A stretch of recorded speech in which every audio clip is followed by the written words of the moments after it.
Bueno, muchachos, muy buenas noches nuevamente para todos. ¿Cómo están? ¿Cómo vamos en este jueves de APH, muchachos? ¿Listos para Hola, la... buenas noches. Muy buenas noches, bien, Muy gracias. buenas noches. Bueno, muchachos, me alegra entonces estar nuevamente en esta clase. A petición de varias personas que escribieron a CELAP y al chat y al grupo de la empresa, vamos a repetir o a profundizar aún más en los algoritmos PHTLS y del XABCDE, ¿cierto? Tenemos personas que ya vimos esta clase, vamos a profundizarlas aún más, y personas nuevas que quieren tener como primera parte esta parte del XABCD, ya que hemos hablado en ciertas clases de de como nuestro gurú, o nuestra guía XABCD del manejo del trauma. Entonces, hoy vamos a profundizar y vamos a hablar muy fuerte de esta parte, ¿cierto? Primero, pues para las personas que no lo han visto y pues que no se queden como colgando en las otras clases que vamos a ver de aquí en adelante. Y segundo, para que empecemos a recordar y reanalizar este tipo de situaciones, muchachos. Vamos a profundizar en cada uno de los temas. Entonces, los que quieran participar y, como siempre, dar experiencia referente a este tema tan importante que vamos a hablar sobre nuestra guía, nuestra Biblia del manejo del trauma y de manejo de APH. Entonces, hoy va a ser una clase bastante importante para que empecemos las personas nuevas empiecen como a trabajar en esta partecita. Entonces, muchachos, nuevamente bienvenidos. Veo poca gente hoy que ha ingresado, solo 17 personas, realmente somos 40 y pico, pero bueno. Entonces, muchachos, el algoritmo XABCDE salva vidas, ¿cierto? Entonces, este algoritmo que está implementado por la parte de atención hospitalaria a nivel mundial es esa partecita de nuestra forma de análisis, nuestra forma de interacción, nuestra forma de acción, nuestra forma de condición y sobre todo nuestra forma de traslado en todo lo que tiene que ver con salvar vidas y sobre todo con que se priorice, se organice, se reduzca y se estandarice todo lo que tiene que ver con atención prehospitalaria, hablando en atención con pacientes, ¿cierto? Aquí abarcamos todo lo que conlleva accidentes de tránsito, lo que conlleve en atención a víctimas en la calle, en situaciones en el hogar, todo se prioriza en este tipo de el algoritmo XABCDE, ¿cierto? Simplemente es como una guía o una organización para que de aquí en adelante empecemos nosotros a actuar de manera organizada. Más que todo esto es organización, es decir, que si yo pongo en práctica el algoritmo, si yo pongo en práctica lo que voy a hacer en atención prehospitalaria, este sería como nuestra guía perfecta. Entonces, de las personas que estamos aquí conectados, que ya llevamos 19 personas conectados, ¿cierto? Levánteme la manita ahí, quienes conocen el algoritmo y quienes lo han puesto en práctica. De los que estamos ahí, levanten la manita todas las personas que conocen el algoritmo XABCDE. Listo, Fabi. Dice que sí, Jaime también lo conoce, Brander me imagino que sí, ¿no? Henry obviamente lo conoce, listo. Julis también que es enfermera, Wilmer también, muy bien, me parece muy bien. Hay personas obviamente que están ingresando nuevamente a la sala y que Mafe también lo conoce muy bien, entonces vamos a repasarlo y vamos a profundizarlo. Si tienen preguntas, inquietudes, dudas o aportes, no duden en hacerla en cada uno de los procedimientos que vamos, son 6 letras, 6 organizaciones, 6 procedimientos, 6 métodos regulados. Entonces, eh, si quieren, vuelvo y les digo, si quieren nuevamente hacer aportes referente a cada uno de ellos, es importante que lo hagamos porque hay personas de la clase que pidieron nuevamente esta explicación del algoritmo para no quedar colgados en las clases que hemos hablado. Siempre les digo yo que poner en práctica el X, A, B, C, D, E, sí, pero algunas personas no lo conocían, entonces a medida de que lo pidieron, pues vamos nuevamente a explicarlo para que las clases de aquí en adelante sean un poco más organizadas y pues las personas no queden como a la deriva. Entonces, muchachos, recordemos que priorizar es esas amenazas, esas formas de atención, ¿cierto? Em, que ayudan, prioriza, ¿cierto? Entonces, es simplemente que ese tipo de situaciones que se van presentando sean prioritarias poniendo en práctica el algoritmo, ¿cierto? Todas esas amenazas latentes, inmediatas, son las que tenemos que empezar a priorizar de esto, ¿cierto? Segundo es organiza esa atención inicial que se le va a dar al paciente, ¿cierto? De una manera organizada al paciente o a los pacientes que se presenten en la situación de atención, ¿cierto? Entonces, es simplemente que si trabajamos de una manera organizada y no como no decirlo, sino a la defensiva, sino a la loca, como ponerlo así, entonces es simplemente que si este algoritmo se aplica, prioriza y organiza, ¿cierto? Y también reduce drásticamente la mortalidad evitable en el paciente. Ojo, ¿por qué hablamos de mortalidad evitable? Porque la idea es que si nosotros atendemos el paciente de manera organizada, de manera prioritaria, ¿cierto? Esto va a reducir drásticamente la atención inicial en el paciente. Nosotros los APH, cuando llegamos a hacer la atención del paciente, la idea es estabilización, ¿cierto? Del paciente y después de estar el paciente estable, trasladarlo, ¿cierto? Si lo hacemos de una manera priorizada, de una manera organizada y que se reduzcan ese tipo de situaciones, vamos a estandarizar un lenguaje técnico entre los equipos de emergencia, ¿cierto? Nosotros somos los encargados del paciente, los bomberos son encargados de la parte de incendios, de estructuras, de todo lo que tiene que ver, defensa civil en la parte de organización y todo eso. Entonces, si todos manejamos o hablamos el mismo idioma, este algoritmo va a ser importante para ponerlo en práctica. Pero aquí estamos hablando de nosotros como APH, ¿cierto? O sea, es decir, nosotros estamos hablando de que aquí lo estamos haciendo es para directamente atención del paciente. Aquí no estamos hablando de otra cosa adicional, sino de vida del paciente. Por eso es importante que nos enfoquemos en el algoritmo de manera completa, concreta, ¿cierto? Para que sepamos que esto es de lo que nosotros tenemos que empezar a trabajar como atención prehospitalaria.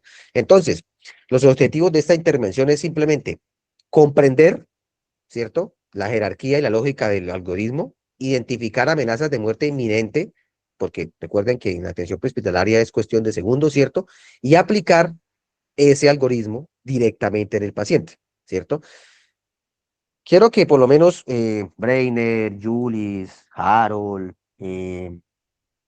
varios de los que está Jaime también, Fabián Andrés, me hablen un poquito de casos concretos en los que les haya funcionado el algoritmo y en los que quizá en algún momento actuaron de manera arbitraria. Voy a poner un ejemplo.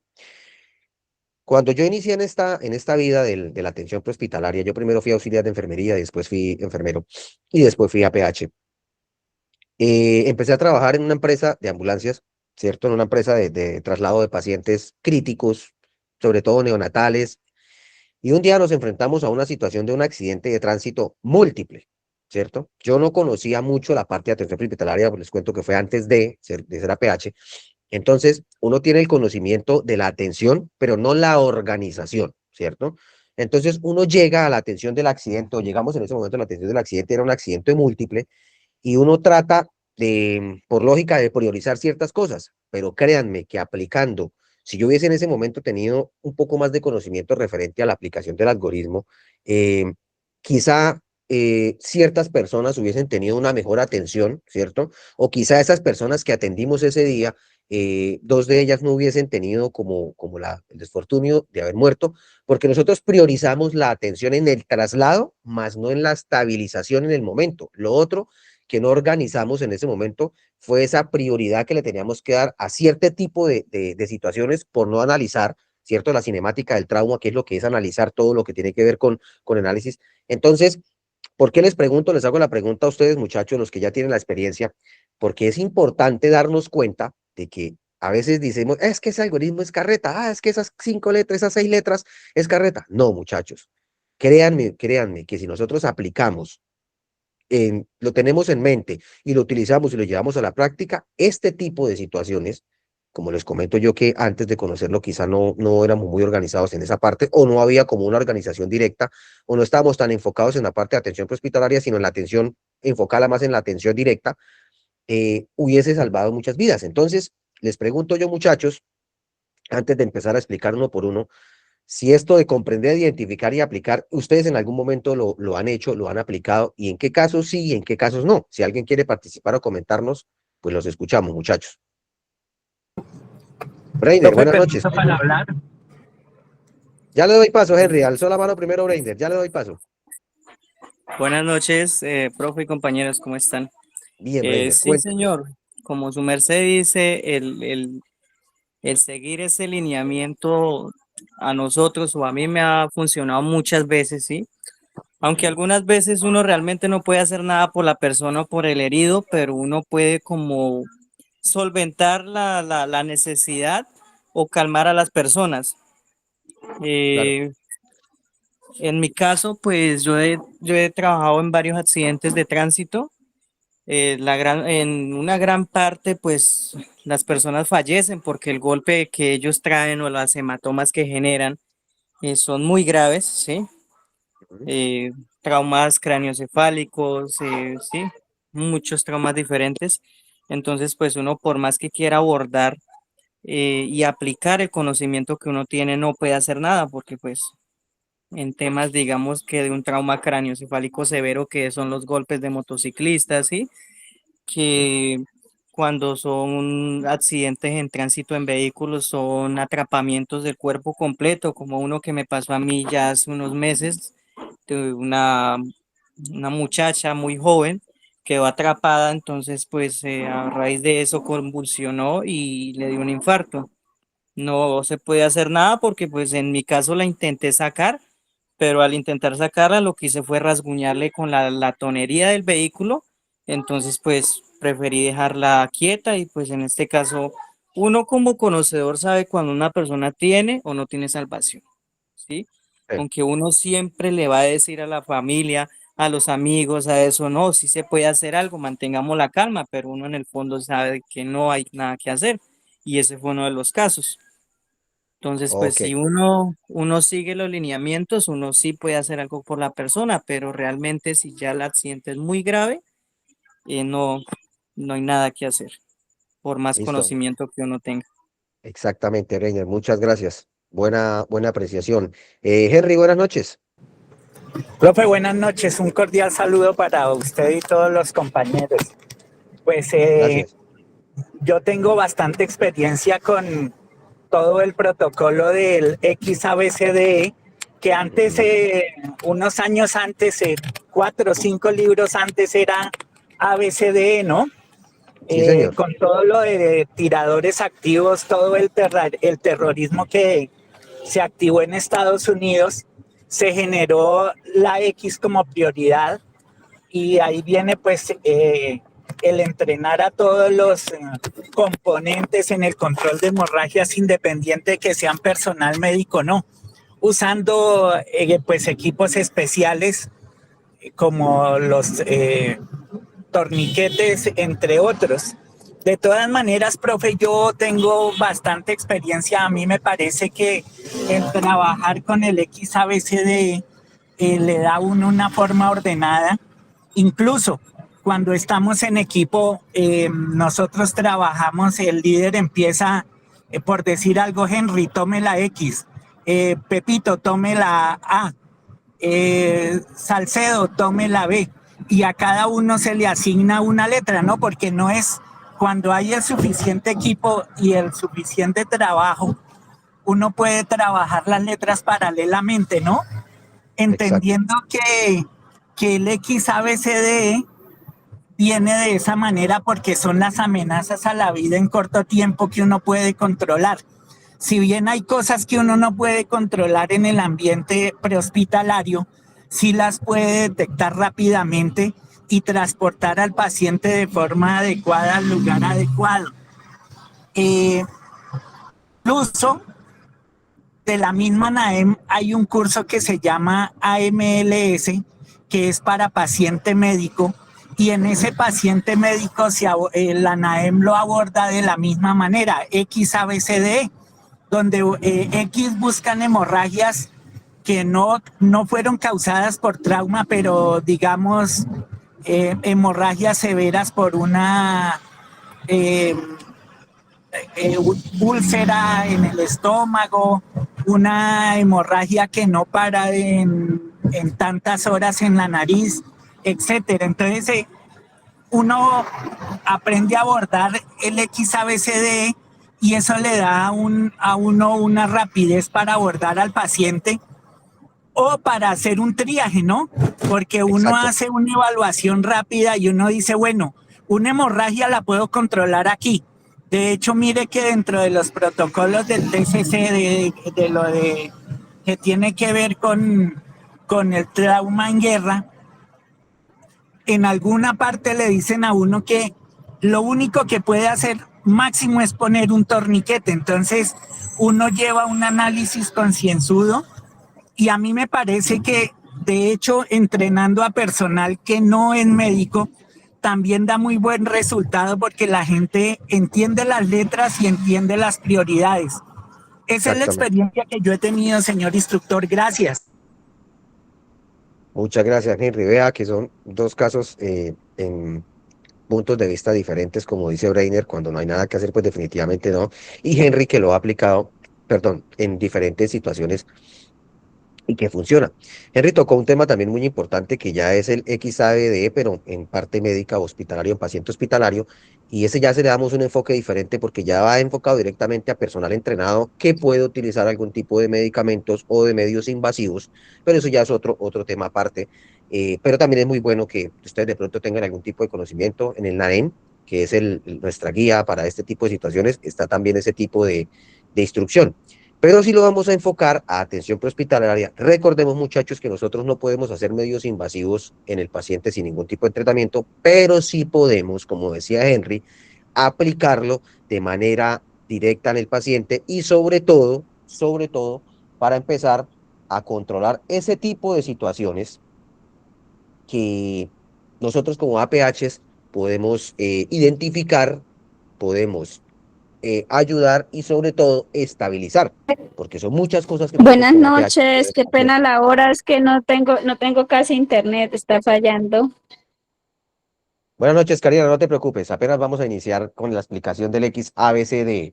Entonces, muchachos, en PHTLS, ¿cierto? Es el estándar de oro global para la atención del trauma en el ámbito prehospitalario. Ojo, prehospitalario, basado en evidencia y centrados en la vivencia y supervivencia del paciente, ¿cierto? Entonces, la idea del PHTLS o del manejo del XABS, ¿cierto? Es tener una estructura y priorizar lesiones que se presenten en el momento del paciente, ¿cierto?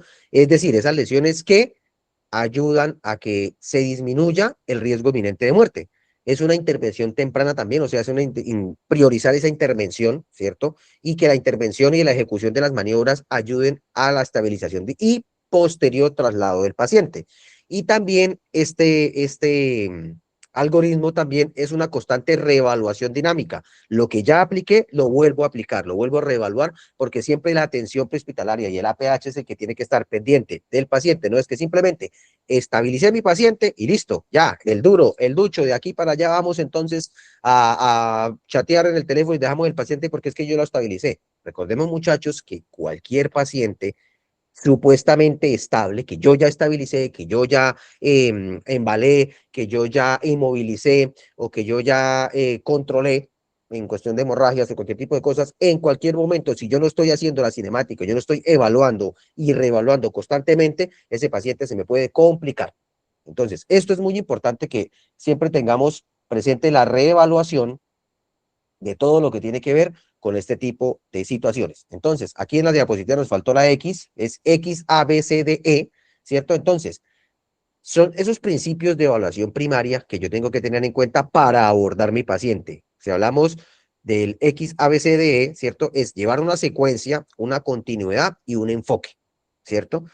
Secuencialidad que se debe avanzar de lo más grave a a lo más leve, ¿cierto? Por eso es simplemente el abordaje del paciente. Continuidad, que sea una constante reevaluación de lo que yo estoy haciendo en el paciente. Si ya controlo una hemorragia y veo que la hemorragia se me reactivó, vuelvo nuevamente a controlar la hemorragia, ¿cierto? Si ya vi que el paciente está respirando y de un momento, viendo un momento a otro, vi que el paciente empezó con una dificultad respiratoria o empezó a ponerse memorado o cianótico o empecé a observar que la saturación de oxígeno está bajando porque ya lo tengo conectado a un monitor, entonces reevaluamos, ¿cierto? veo que las piernas se me están poniendo moradas y no estoy viendo que haya circulación. Entonces tratamos de reactivar la circulación, de reacomodar de alguna manera para que haya circulación, ¿cierto? Esperamos que el paciente empezó a tener algún tipo de desorientación, o entonces reevalúo qué es lo que está pasando, si es que está perdiendo sangre, si es que no está respirando. Y en la E empezamos nosotros a ver ese enfoque del paciente en cuanto a control periférico, ¿cierto? De unidad del paciente. Ya vamos a empezar a desglosarlas una por una, pero los principios básicos de la evaluación primaria y del XABCDE es simplemente que tengamos una secuencia, que tengamos una continuidad y un enfoque directo para lo que estamos haciendo en atención prehospitalaria. ¿Listo? Preguntas, dudas, inquietudes antes de empezar, muchachos, a desglosar una por una. Profe, Las personas nuevas. permiso para hablar. Claro, Henry, dígame. Profe, hay veces de todas maneras uno tiene el enfoque XABCDE, de todas maneras el PHTLS dice por ahí en alguno de los capítulos pensamiento crítico.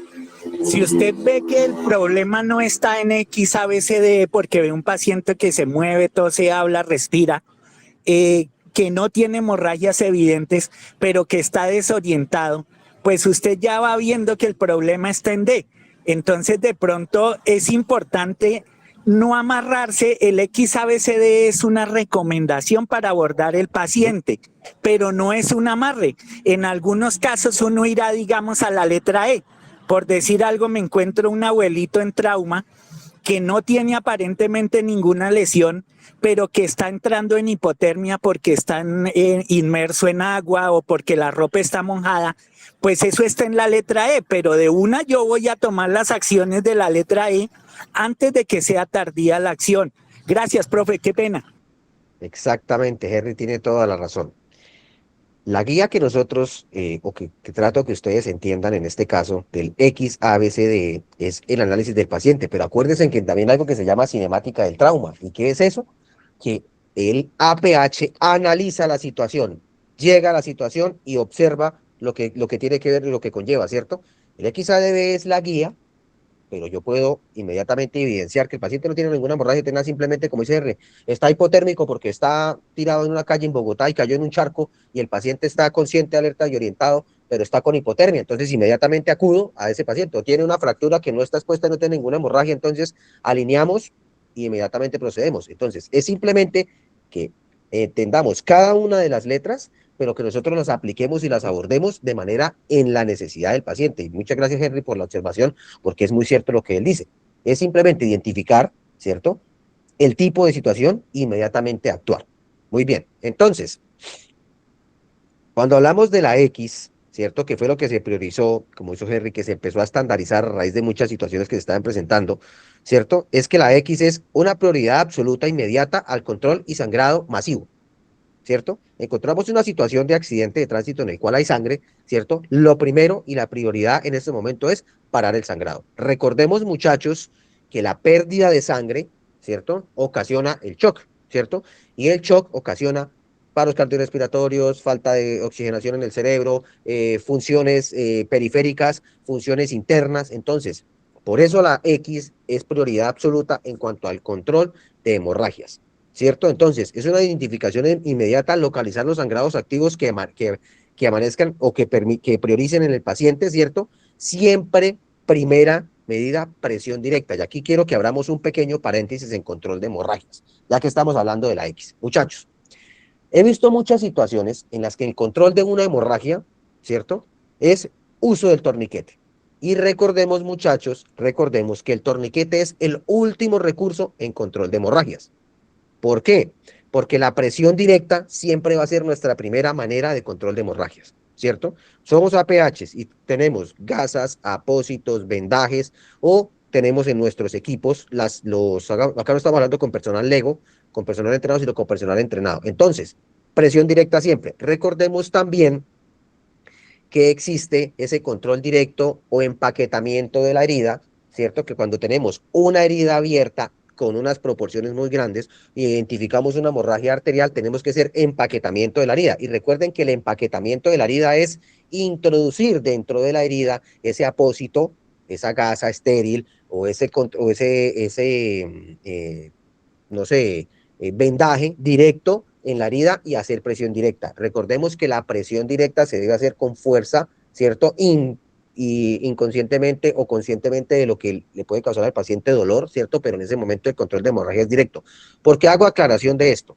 Porque he visto muchas actuaciones de APHs en los que llegan e inmediatamente ponen un torniquete. Recordemos que el torniquete es única y exclusivamente cuando la presión es insuficiente, que créanme que siempre va a funcionar. Es más, lo hemos utilizado en pacientes renales que salen de una diálisis, y recuerden que los pacientes que salen de diálisis tienen un mandril o un catéter, ¿cierto? Que ese catéter hace que la exposición sanguínea sea muy fuerte al momento de la punción, y esos pacientes generalmente están anticoagulados y la hemorragia es muy fuerte, y la presión directa siempre va a funcionar en ese tipo de situaciones, ¿cierto? A veces se hace combinado uso de torniquete y presión directa, pero el torniquete hay que estarlo aflojando.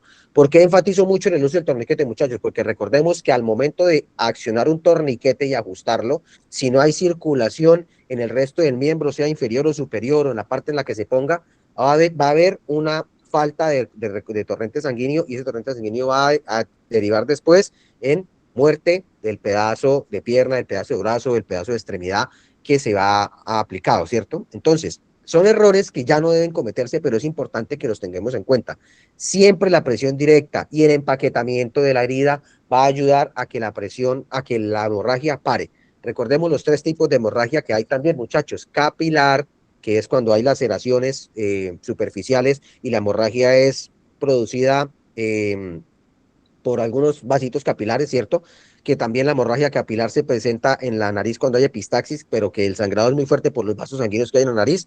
Recordemos que para parar un sangrado nasal es simplemente introducir en la nariz gasa, apósito, lo que tengamos, y hacer presión directa. ¿Listo?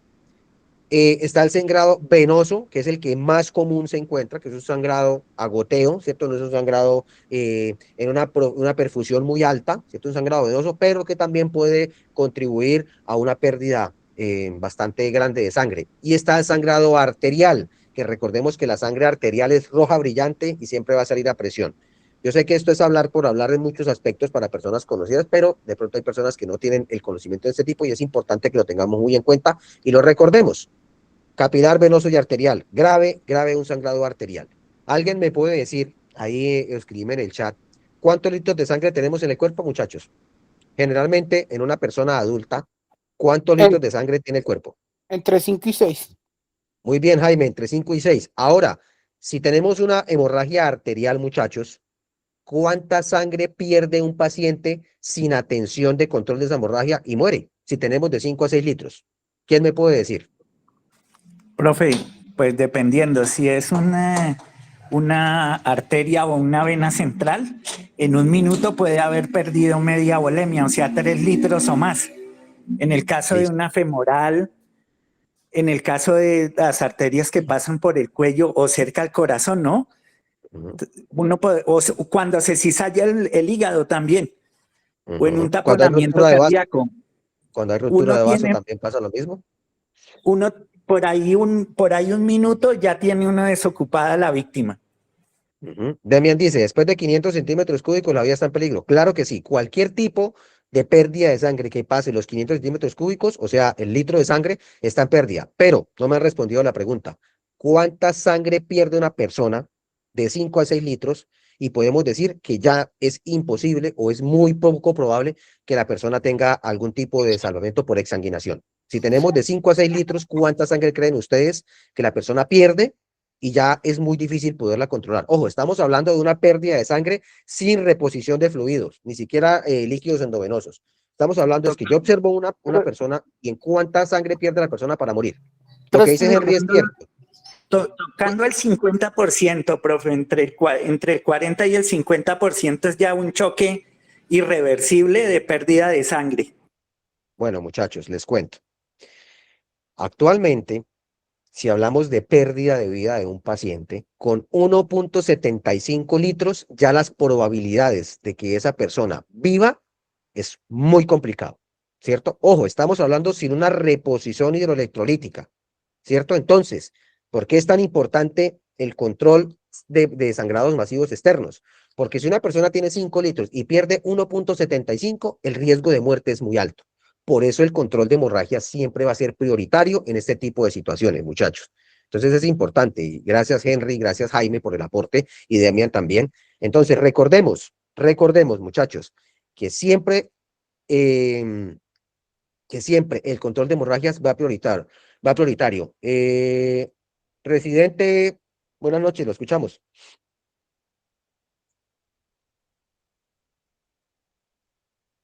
Aquí aparece como residente GIS, lo escuchamos, buenas noches.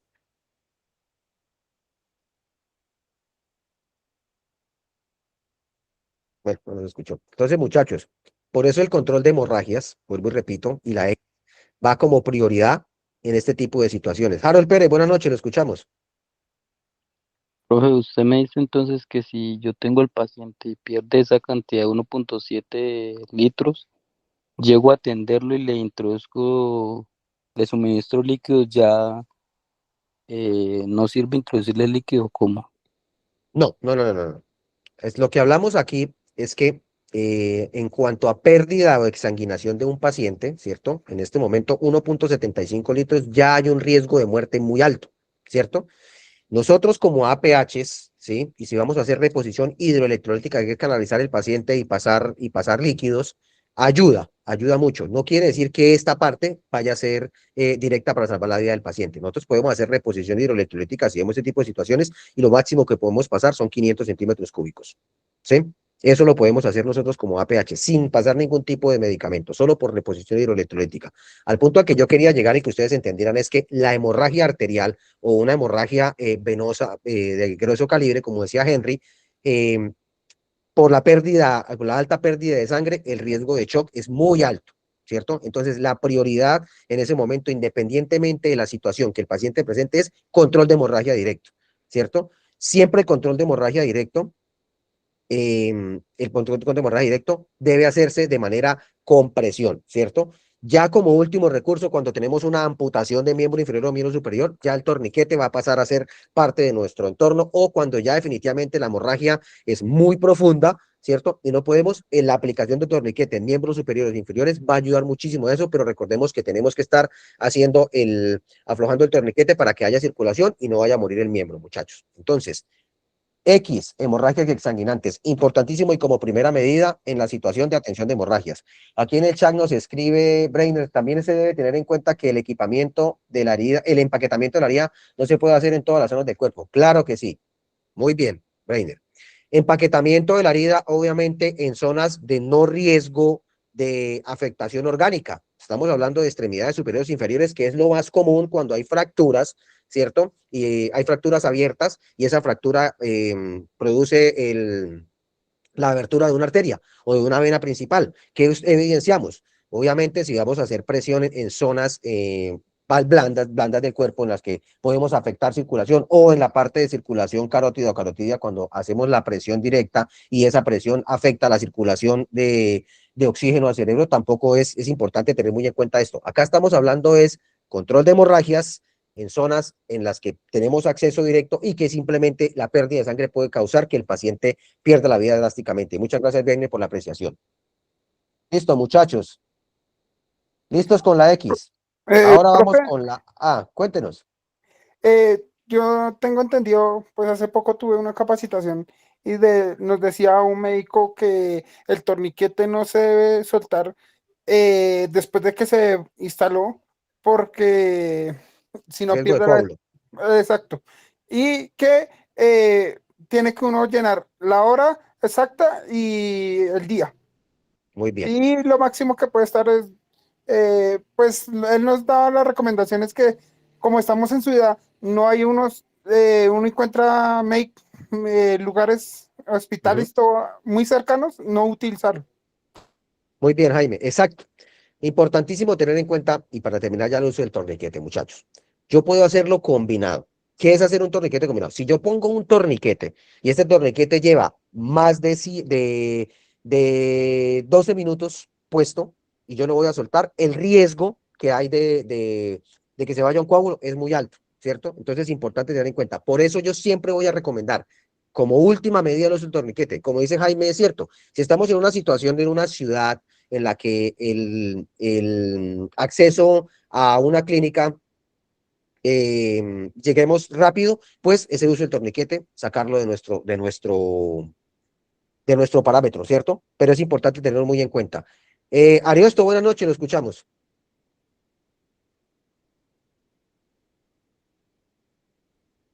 Buenas noches, profe. Buenas Sí, noches. esto, pues, entré un poquito como tarde a la clase, pero pues por ahí escuché del tema de hemorragia y el tema del uso del torniquete. Hay unos torniquetes, lo que pasa es que los torniquetes, o sea, depende con lo que usted haga el torniquete, ¿no? Hay uno que es CAP y otro que es el israelí, que se utiliza mucho para temas, el CAP en temas de enfermos de combate, si hay enfermos de combate, hay compañeros, se utiliza mucho en el tema de cuando hay, digamos, temas de hemorragias en temas del ejército, de combate y eso. Y pues el israelí también digamos, un torniquete que es muy práctico. Son torniquetes que, digamos, digamos, no cortan el fluido sanguíneo, sino que obviamente lo que hace es son, y obviamente la sangre obviamente sigue en su fluido. Al contrario, es hacer un torniquete, no sé, con un cordón.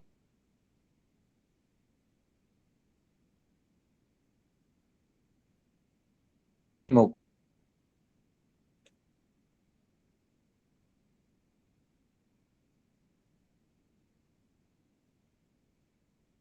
Se le fue el internet a Ariosto. Enfrentar problemas que sí se pueden hacer de más ropa, de la sangre. Exacto. Qué pena, se me cortó como el Claudio. Sí, se les cortó un El poquito internet la... fue un poquito como malo. Sí, qué pena, profe. Entonces, depende como el tipo de torniquete que utilice. Inclusive los torniquetes no, algunas veces lo prohibieron o ahorita mismo no están prohibidos. En temas de atención hospitalaria se siguen utilizando. ¿Sí? Sí, Obviamente que debe ser un torniquete adecuado. ¿Sí? Porque en últimas tú no tienes un torniquete adecuado, pues tú haces un torniquete, es donde empieza la coagulación y empieza el tema de los trombos, que es donde pues, nos puede poner problemas del corazón por el fluido, van a llegar los fluidos y al cerebro también espera llegar los, digamos, esos trombos. Pero si tú utilizas exactamente. tienes la posibilidad de tener en su botiquín uno de esos dos tipos de torniquetes, pues le va a servir mucho, porque obviamente, por lo que digo, no son prohibidos. Lo que pasa es que los malos usos es donde podemos afectar. Ese era como lo Exacto. quería, y escuché el tema de la pérdida de sangre, pues obviamente yo considero que una persona con una pérdida de 2.5, digamos, litros de sangre, pues nada, ¿qué hacer? O sea, No, ya es muy una difícil. pérdida hemorrágico que pues no, o sea, 1.75 quizás se puede hacer algo, pero ya con Sí, 2.5 yo creo sí.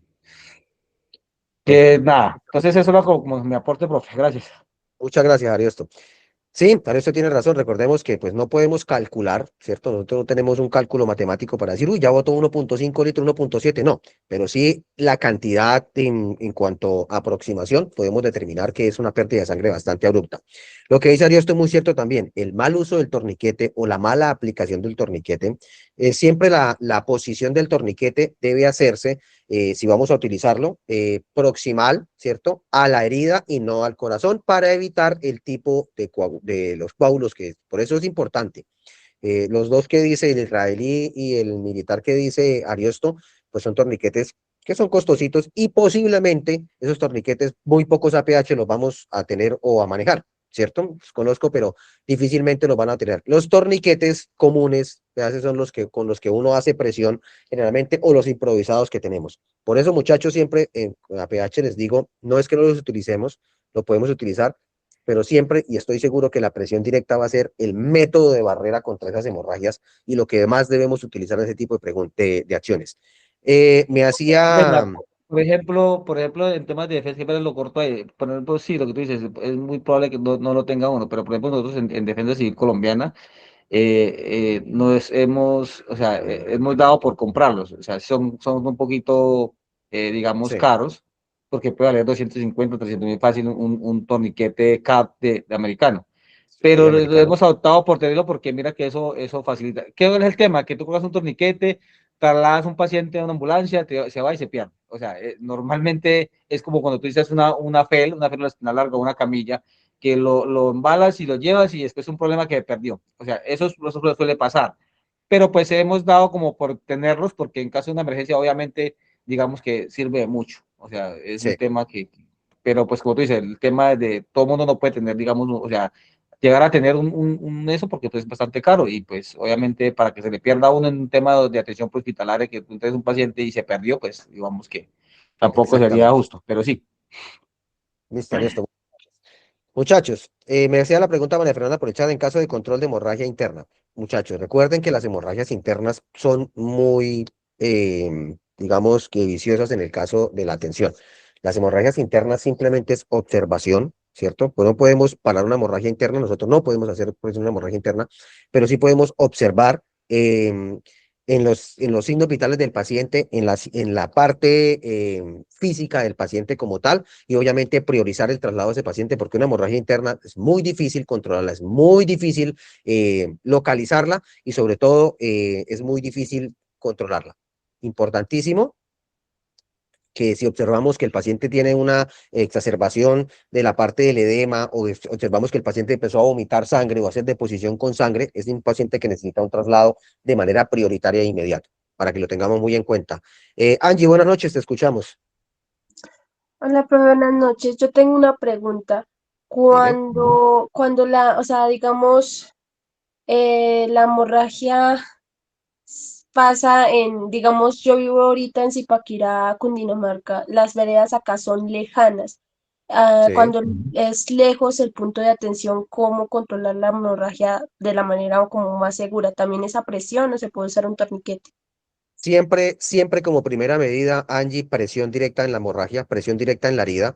Y si ya el caso amerita que la presión directa no ha sido eficaz, uso del torniquete, en caso de que sean extremidades superiores e inferiores. Siempre, siempre la presión directa, directa en la herida, así la herida esté abierta, así la herida esté el hueso por fuera, así sea de la manera que sea, siempre la presión directa va a ser tu primera barrera contra ese tipo de hemorragias. Si el traslado es lejano, pues asegurar el vendaje, asegurar con un vendaje sin hacer presión fuerte después de que la hemorragia esté controlada.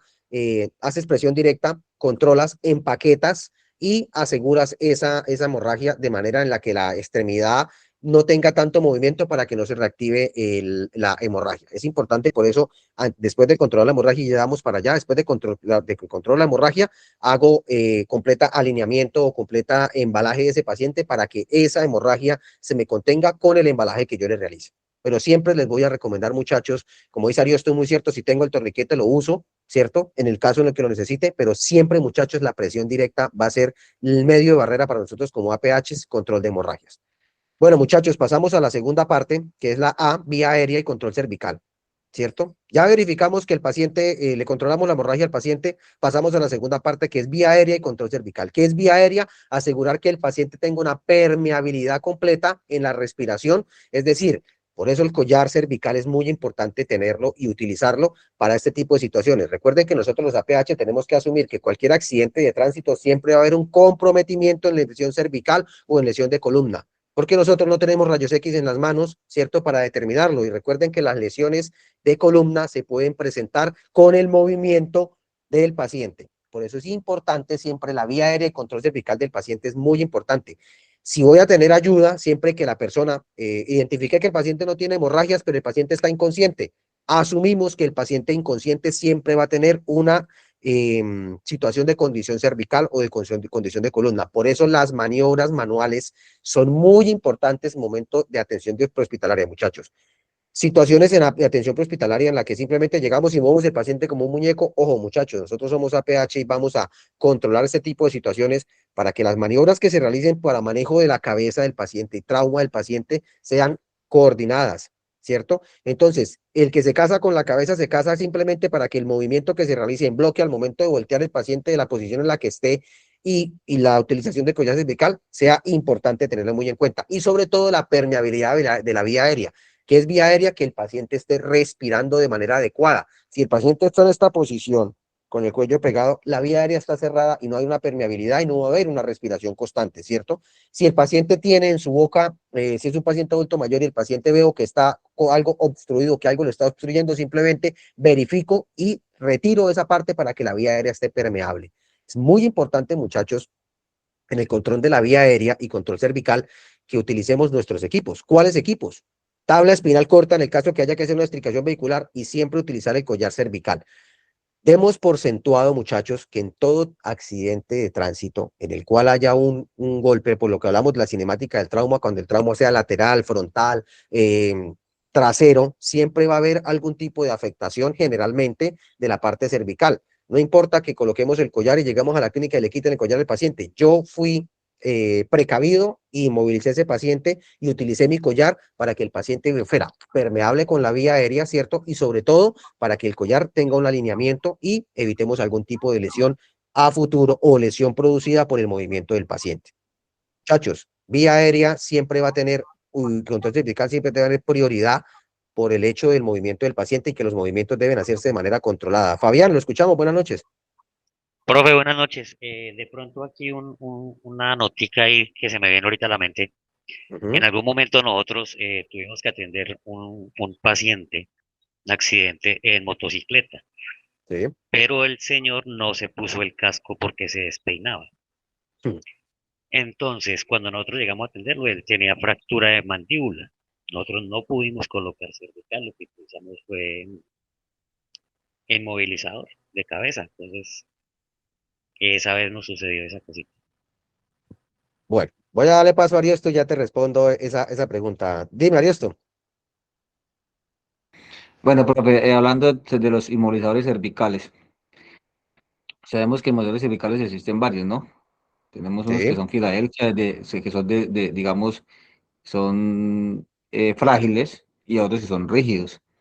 Eh, pues muchas veces yo he visto inmovilizando con Filadelfia, para mí, personalmente, pues lo hablo por mí, ese Filadelfia que es el, digamos, el frágil, eso para mí no me aplica, o sea, yo ese lo coloco para cuando tengo tortícolis y me duele el cuello, me lo coloco para descansar. Realmente en atención prehospitalaria eso no. Y normalmente tú en la ambulancia vas a encontrar eso o en botiquines va a encontrar eso. Y a mí me pasan eso, yo prefiero hacer una emoción con un gorras o con otra cosa, pero eso no lo utilizo porque no me aplica.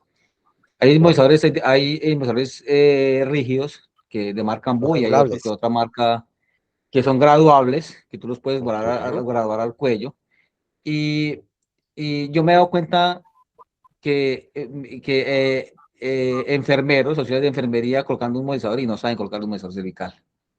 ¿Sí me entiendes? O sea, no exactamente. lo saben colocar, lo colocan torcido, a veces no sacan la barbilla, eso tiene una barbillita ahí para colocarle obviamente el mentón, pero no lo sacan, a veces colocan el inmovilizador en la cara porque el desconocimiento a veces pues lo hace uno pecar, ¿cierto? Y entonces yo Exacto. digo que si uno no sabe, pues digamos no me comprometo, porque hay un dicho que dice que el desconocimiento de la norma no le sea a ustedes responsabilidades. De la responsabilidad, Entonces exactamente. es muy claro eso. Entonces el inmovilizador es muy importante lo que habla el compañero, encuentro un paciente con mandíbula, fractura de mandíbula, no le puedo colocar el inmovilizador.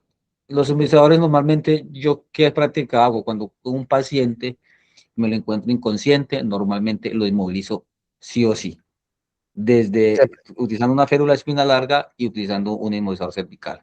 Un inmovilizador cervical que sea el acorde y que cumpla, ¿sí? Porque inmovilizar la cervical, lo dice, o sea, es inmovilizarlo, o sea, paralizarlo, o sea, que no tenga ningún movimiento, ¿cierto? Sí, Pero si yo tengo un paciente consciente, pues normalmente es donde yo voy a evaluar si requiero colocar el inmovilizador o realmente no.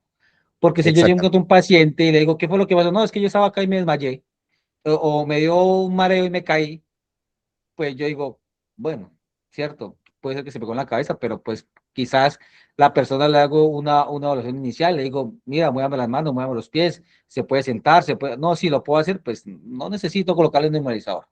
Pero si me encuentro un paciente inconsciente, que tú hablabas de cinemática del trauma, no sé realmente qué pasó, pues, o sea, lo voy a inmovilizar porque no sé qué está pasando, ¿cierto? Entonces, Exactamente. ahí es donde juega el sentido común del profesional o de la persona que está haciendo la atención, ¿cierto? Entonces, es eso, o sea, yo siempre he dicho que, pues, para mí los inmovilizadores rígidos en atención hospitalaria son los más adecuados.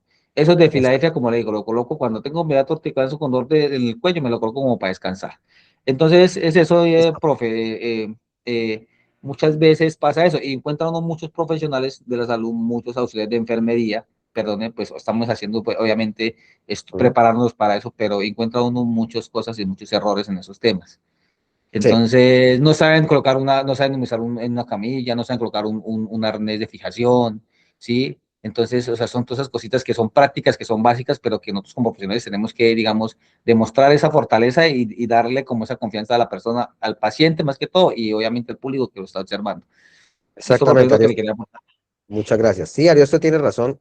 Collares Filadelfia, esos collares cafecitos con blanquito, la verdad son los que más comúnmente se encuentran y a veces mucho la funcionalidad de este tipo de collares cervicales es muy, muy mala. Importantísimo en equipamiento los collares cervicales fijos y sobre todo los que son regulables. Esos collares cervicales son muy buenos, son de muy buena utilización, pero pues recordemos que en unas ocasiones los tenemos, otras no los tenemos y sobre todo, muchachos, importantísimo que al momento de colocarlos, he visto collares que los colocan como dice esto al revés, colocan la parte trasera para adelante, la parte delantera, o los colocan al contrario, es que es mucha situación, es simplemente observar de manera, no sé, eso lo hace uno más como por inercia, ¿cierto? La forma del cuello y sobre todo la parte del mentón que va puesta sobre todo para la parte. Fabián me decía ahorita del paciente con una fractura mandibular, obviamente en ese caso no vamos a poderle colocar un collar cervical a pesar del trauma, pero sí podemos inmovilizarlo pues de manera lateral con el inmovilizador de la camilla, es importante y como ustedes lo hicieron, y sobre todo si tengo un Thomas, que no me va a pasar la parte de la mandíbula, si puedo collar un Thomas para evitar y posiblemente el movimiento sea más reducido. La idea es reducir el movimiento. Diana, ¿nos ibas a decir algo? Te escuchamos. Diana Patricia.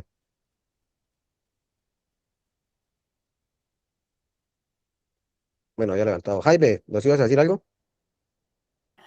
Sí, profe, en los rígidos saber medir mucho porque si hace la hiperextensión del cuello hace más daño que lo que bien.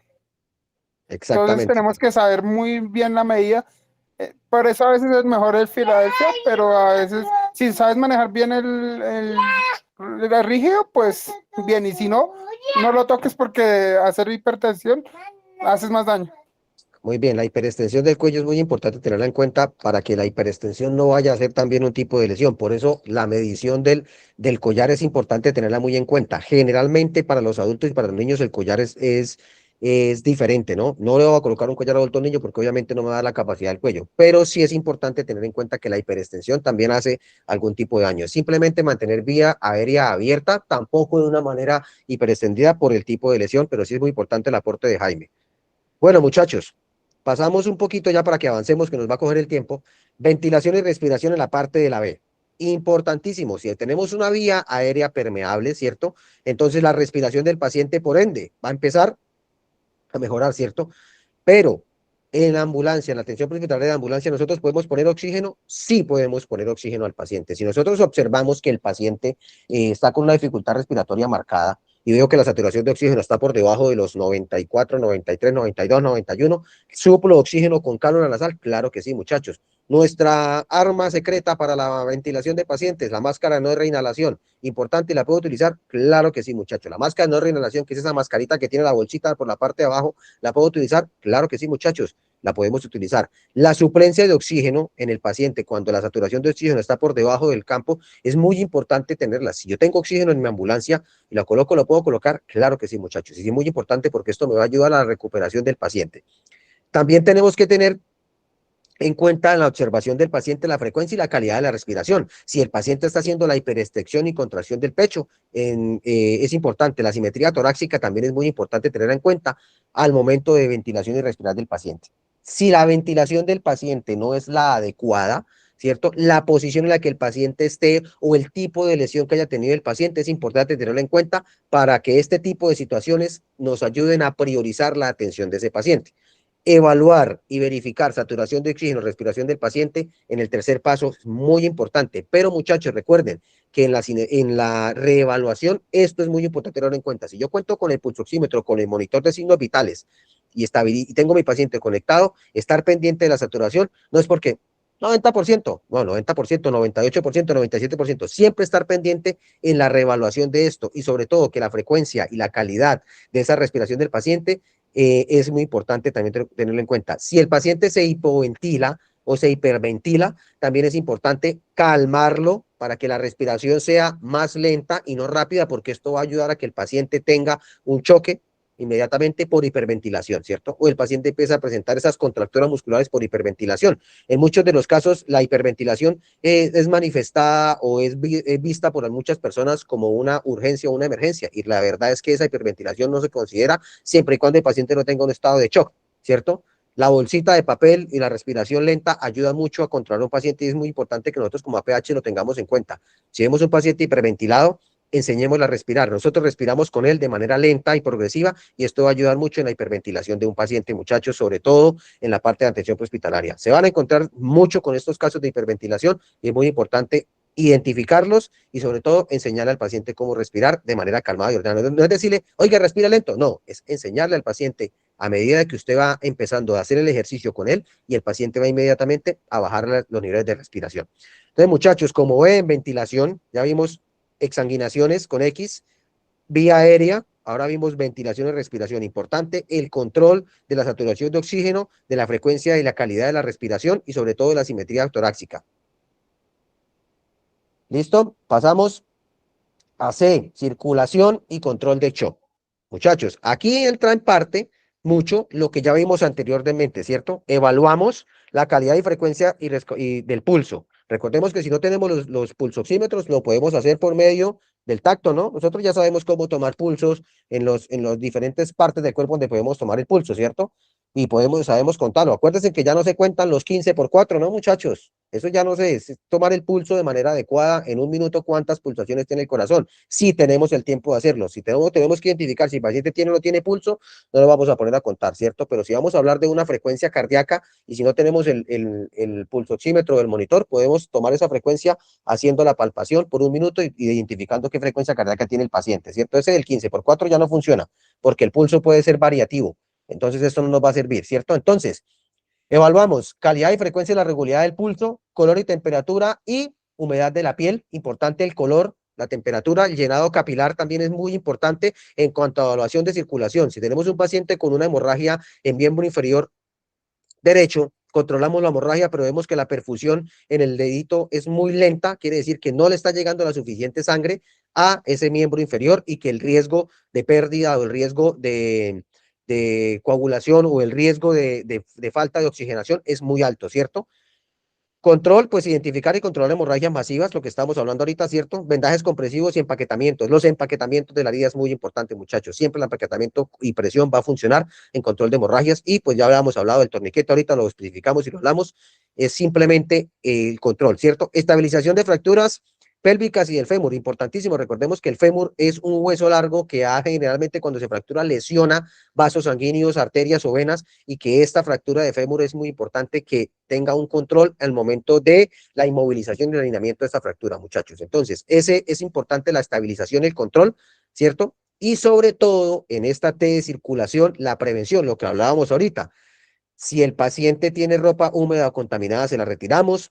El uso de mantas térmicas y fluidos tibios también ayuda mucho en el control del estado de shock, ¿cierto? Y controlar la temperatura de la cabina. Bueno, esto en el caso tal de que tengamos algún tipo de ambulancia cabinada con control de temperatura, que no creo que las haya, muy pocas hay en Colombia con control de temperatura. Nosotros simplemente podemos controlar el acondicionado en sitios de temperatura alta, que es muy importante también el aire acondicionado, pero pues más que todo, yo puedo controlar la temperatura del paciente con algún tipo de mantas térmicas, o si tenemos las mantas eléctricas, que también son muy buenas para el control de temperatura, también es muy importante. Entonces, muchachos, circulación y control de shock es simplemente tener en cuenta que la frecuencia cardíaca y el control de hemorragias y la prevención en el tipo de situación pueden ayudar mucho a que el shock se controle, y que el paciente choqueado, pues obviamente nos va a presentar muchas más complicaciones al momento de la atención.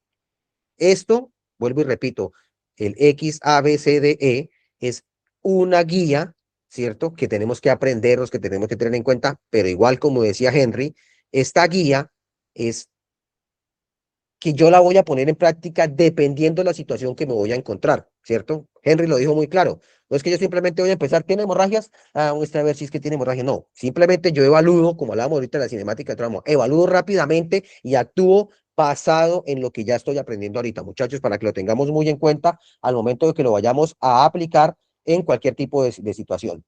Pasamos a la D, déficit neurológico del paciente, ¿cierto? Henry lo ponía ahorita muy claro. Tengo un paciente que se cayó, perdón, Ariosto, se cayó de la moto y el paciente tuvo un golpe, un trauma, pero yo lo veo que el paciente está deambulando, ¿cierto? Es un paciente que no presenta ningún tipo de lesión evidente, pero el paciente está deambulando, mueve su cabeza, pero al momento de llegar a hacer la atención, el paciente está desorientado, está hablando disárticamente, no controla lo que está diciendo o no es, no tiene una apreciación de la realidad. Entonces es importante que ese déficit neurológico del paciente, ¿cierto? Si el paciente está alerta, consciente y orientado, si sabe dónde está, si sabe qué le pasó, si sabe cómo se llama, nosotros como APH tenemos que tener en cuenta este tipo de evaluación al momento de evaluación del paciente y tener en cuenta que esto es muy importante contarlo y decirlo al momento de entrega de mi paciente, ¿cierto?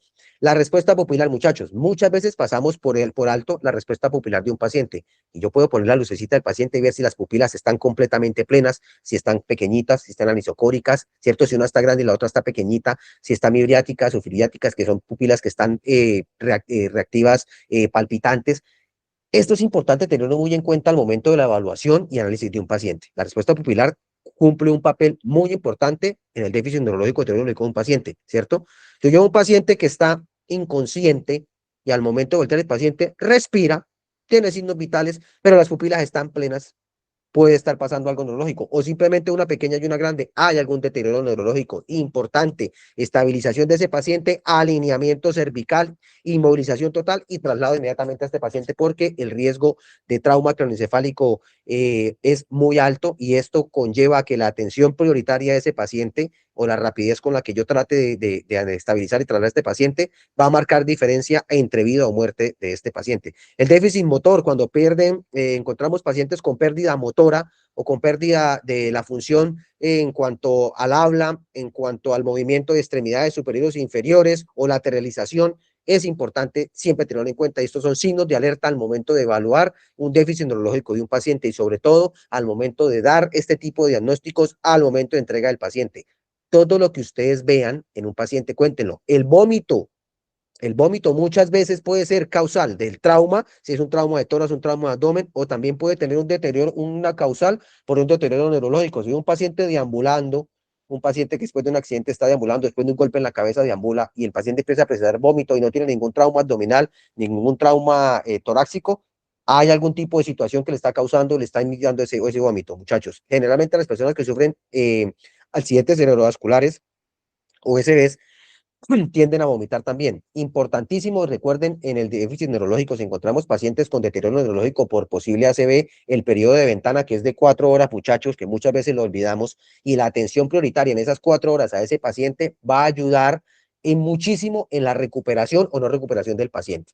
Entonces, déficit neurológico es analizar todas las causas posibles o todo lo que el paciente me dice a mí con mi observación y con lo que el paciente me está evidenciando en cuanto a comportamiento, en cuanto a visualización pupilar, en cuanto a la parte verbal, en cuanto a muchas alertas que el mismo paciente o el mismo dolor me puede identificar y en este paciente. Entonces, muy importante tenerlo en cuenta, muchachos, al momento de la evaluación. Y pasamos a la parte de la exposición y control ambiental. Esta es la última parte que es la parte de control del paciente cuando ya el paciente lo tenemos estable, ¿cierto? Recordemos que en la atención hospitalaria, la parte física del paciente o la parte de exposición del paciente en cuanto a su integridad moral, ¿cierto? Va de la mano, ¿cierto? De la prioridad que yo le esté dando al paciente. Si yo tengo una fractura en el fémur y el paciente tiene una hemorragia fuerte, pues en ese momento la ropa va a pasar a un segundo plano. Pero cuando yo ya tengo estable a mi paciente, cuando yo ya logré estabilizar a mi paciente, ahí sí tengo que proteger su integridad. Entonces es donde utilizamos las sábanas azules o las mantas térmicas o lo que yo vaya a utilizar para cubrir el paciente y proteger el entorno y que el entorno del paciente sea seguro. Recordemos, muchachos, que muchas personas en la parte psicológica se afectan mucho en esta parte. Entonces, si yo trato de darle un ambiente seguro al paciente, ya después de haber controlado la parte grave y puedo darle un ambiente seguro a mi paciente, es muy importante.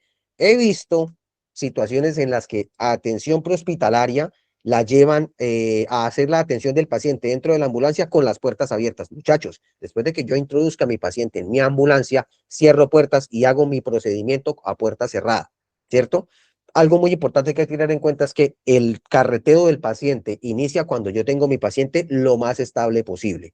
Los procedimientos que vayamos a hacer dentro de la ambulancia en movimiento va a ser muy difícil, ¿sí? Antes de subir el paciente, que yo vaya a estabilizar con una hemorragia activa en una ambulancia en movimiento. Si ya es porque en el movimiento del paciente, en el trayecto, me identifiqué otro tipo de lesión y es una hemorragia activa, pues ni modo, tengo que tratar de controlarla. Pero siempre, muchachos, que el control de todo lo que tiene que ver con hemorragias, vía aérea, vía respiratoria, alineamiento de cualquier tipo de fractura y todo, lo hagamos antes de iniciar el carreteo de nuestro paciente en ambulancia.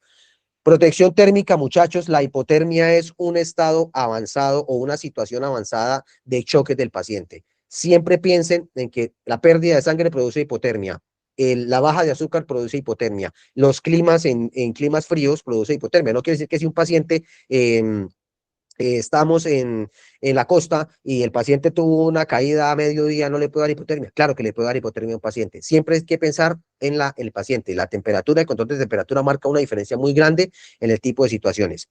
Algo que también hay que tener en cuenta aquí, muchachos, en la exposición es el reanálisis del X, A, B, C. Después de que llegué a la E, tengo que volver a reanalizar y volver a hacer una evaluación completa del paciente, porque pudo haber cosas que a mí se me pasaron, como quizá una lesión en la espalda del paciente, no le revisé la espalda y vi que tenía una laceración y esa laceración está sangrante, o simplemente está afectando la posición del paciente, o esa lesión que no evidencié me está causando que el paciente presente mucho dolor. Entonces, muchachos, la reevaluación constante de este tipo de situaciones ayuda a que el traslado de mi paciente se haga de manera estable, se haga de manera segura y sobre todo se haga de manera completamente profesional. Vuelvo y repito, y como decía Ariosto ahorita, la evaluación que yo haga de mi paciente, el traslado que yo haga de mi paciente, la estabilización que yo haga de mi paciente y la entrega de mi paciente en el ámbito hospitalario marca la diferencia entre un buen APH y un mal APH. No dejemos y saquémoslo de la cabeza, muchachos, ser malos APHs. Trabajemos con lo que tengamos, pero que con lo que tengamos lo hagamos de una manera correcta y ordenada. Sean siempre unos profesionales en su actuar, muchachos. Algo que quería recalcarles, sin quizá de pronto herir susceptibilidades, muchachos, la presentación personal. En una APH da mucho que hablar de la forma en la que pueda trabajar. No estoy mandándolos a peluquear, no estoy mandándolos a que se coloquen ropa ajustada o ropa suelta, simplemente que sepamos portar nuestro uniforme, sea la empresa a la que trabajemos o sea la forma en la que trabajemos, pero siempre hagámoslo de manera profesional. Ariosto, ¿nos ibas a decir algo más? Sí, profe, en cuestión de lo que su merced está diciendo, vea, yo soy profesional, yo soy ingeniero en seguridad salud para el trabajo. Y pues obviamente por ahí me desempeño otras cositas en temas de entrenador de alturas, espacios confinados, bueno, y otras cosas y también dicto por ahí temas de primeros auxilios y eso, porque tengo mis capacitaciones y eso.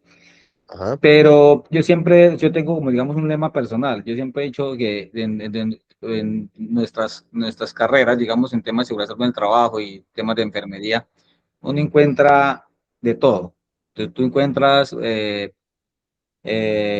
personal o profesionales malos, perdone pues, la expresión, Sí. unos muy malos, otros medio buenos, otros buenos y otros excelentes. Pues yo creo que yo siempre he dicho, pues yo me considero bueno en lo que hago, o digamos excelente, porque yo siempre he dicho que ser un buen profesional o ser o sea, tener usted esa manía de hacer sus cosas bien, pues digamos que es lo bueno, ¿cierto? Uno Sí. como yo te hablaba ahorita, usted encuentra personas que son de salud, pero usted dice, este man, como esta persona, esta chica o ese chico, ¿cómo es que, dónde fue o dónde fue que se entrenó? Porque realmente muy malos procedimientos.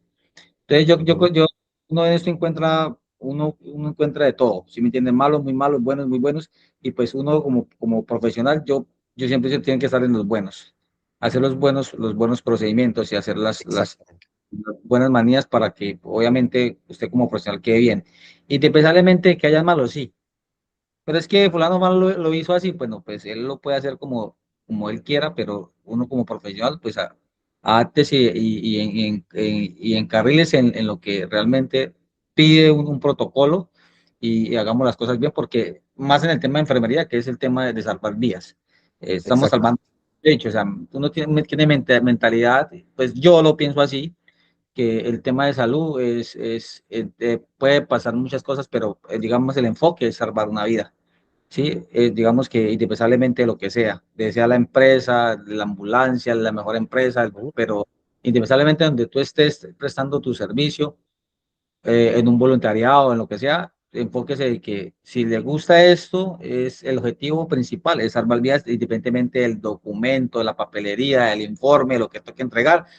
Lo importante es que la persona, pues, que usted auxilie, pues, digamos que tenga con éxito y pueda salvar la vida. Ese es como mi pensar y exactamente, pues, los invitaría a que pues también lo hiciéramos de la mejor manera y que cada día seamos mejores profesionales y lo que no sabemos, pues lo investiguemos, porque es que muchas veces uno a veces exactamente. no hace el esfuerzo de quizás investigar y comer entero y a veces por eso se cometen los errores. Eso era como que lo Muchas quería gracias, agregar. Elías. Exactamente, muchas gracias. Y eso tiene toda la razón. Seamos buenos profesionales con lo que tenemos, pero buenos profesionales, muchachos. Entonces, conclusiones y reevaluación, muchachos. Orden innegociable, el algoritmo XABCDE es una jerarquía para salvar vidas, ¿cierto? Controlamos amenazas, identificamos lesiones, estabilizamos y trasladamos. Debe ser una dinámica continua, muchachos. La reevaluación debe ser continua, lo que hablamos ahorita. Ya lo apliqué, ya trasladé a mi paciente, pero siempre debemos estar reevaluándonos y priorizando las situaciones que se nos vayan presentando. Y muchachos, la seguridad es primero. Hagamos las cosas de manera correcta, hagamos las cosas de manera ordenada y hagamos las cosas siempre, como decía Ariosto, pensando en que nosotros como APHs lo que salvamos son vidas. Entonces, muchachos, el XABCDE salva vidas, muchachos, importantísimo. Ténganlo muy en cuenta esto que hemos visto y reinformado hoy. Esta retroalimentación que hicimos de este tipo de tipo de atención en el PHTLS, importantísimo tenerlo muy en cuenta, sobre todo para las personas nuevas que esto lo están viendo por primera vez. Es importante que, como dice Ariosto, investiguemos aún más y queremos profundizar aún más a fondo sobre este tema.